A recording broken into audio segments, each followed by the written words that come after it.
taab hordhacan wuxuu yahay taab janalkan maxaa muwaadiic bixiya maxaa laga faa'iidaa ayaan uga hadli doonaa muuqaalkan yar ee kooban.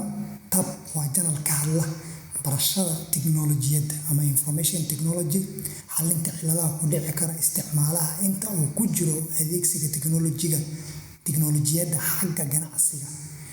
Maanta ganacsiyada intooda badan technology ayaa lagu fuliyaa. Ganacsi kasta ee maanta jira intiisa badan ee caalamka waxaa lagu maamulaa, looga shaqaysiiyaa, caqabadihiisana lagu xaliyaa technology. Marka waa qasab dadkaas ganacsiga ku dhex jiraya inay cilado la kulmi doonaan, inay u baahan yihiin in xal badan laga helo.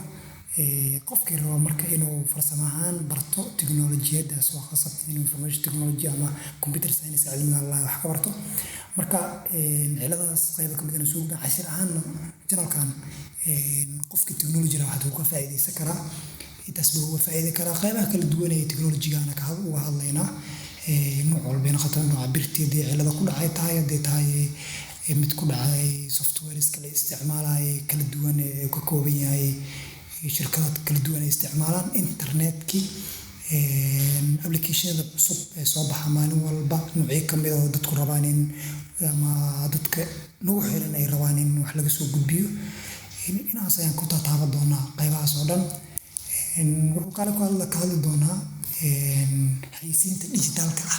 Maadaama maanta adduunka intiisa badan wax lagu xayeysiiyo qaab dijitaal ah oo laga soo gudbiyo qaabkii hore ee traditionalka ah oo maanta si online wax lagu xayeysiiyo, in qofku barto janaliska kala duwan ee wax lagu xayeysiin karo si uu u isticmaalo ganacsigiisana ugu horumariyo, shaqadiisa ugu horumariyo, ama isiga oo qaybo kala duwan oo kale ama u isticmaalo.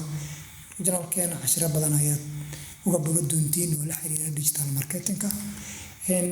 Qodobka saddexaad ee janalkan soo gudbi doono waxaa ka mid ah aadna muhiim u ah technology-ga la xiriira laftirkiisa, laakiin waa field madax bannaan oo si gooni loogu takhasuso. Waa diiwaanada iyo maaraynta macluumaadka. Company kasta ama xafiis kasta, mid dowladeed iyo mid private intaba waxa wareejiye shaqada uu qabanayo laf dhabartu ah ama dhiga wareejinayo ku jira waa macluumaadka information waxa loo magacaabo xogtaas. Marka xogo waxaa jira go'aan lagu qaadan karo ama cadeymo noqon kara falal hore oo soo dhacay ama go'aamo hore la soo qaatay iyo cadeymo yihiin, ama kuwa la soo qaadan doona wuxuu yihiin cadeymo ama qorshe ha noqoto. Waxyaabahaas waxaa loo yaqaanaa diiwaanada. Waa xogta qoran oo company kasta uu ku go'aanada u qaatay, siyaasadiisii, qorshooyinkiisii mustaqbali, waxaasan cadeymaha wada ah dhammaantood ama qiimo ganacsi leh ayaa waxaa loo yaqaanaa. Iyo maaraynta macluumaadka guud, lana macluumaad kala duwan oo company-ga ama xafiiska dhex maray maalin in la maareeyo u baahan yihiin, ama qaab oo manual ah loo maareeyo ama qaab oo electronic ah loo maareeyo. Labadaba electronic haddii loo maareeyo waxay noqon doontaa marka in xogta manualka dhan information system loo bedelo, IS loo bedelo.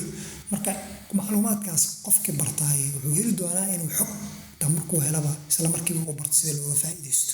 Marka waa mowduuc aad majaal muhiim u ah dadkuna intiisa badan aysan ku baraarugsanayn in la bartana ay muhiim u tahay, aadna shaqadiisa ay available u tahay. Marka mawaadiic badan oo la xiriirta ayaan soo gudbinaynaa, inkastoo aad lagu leeyahay technology-ga isagana.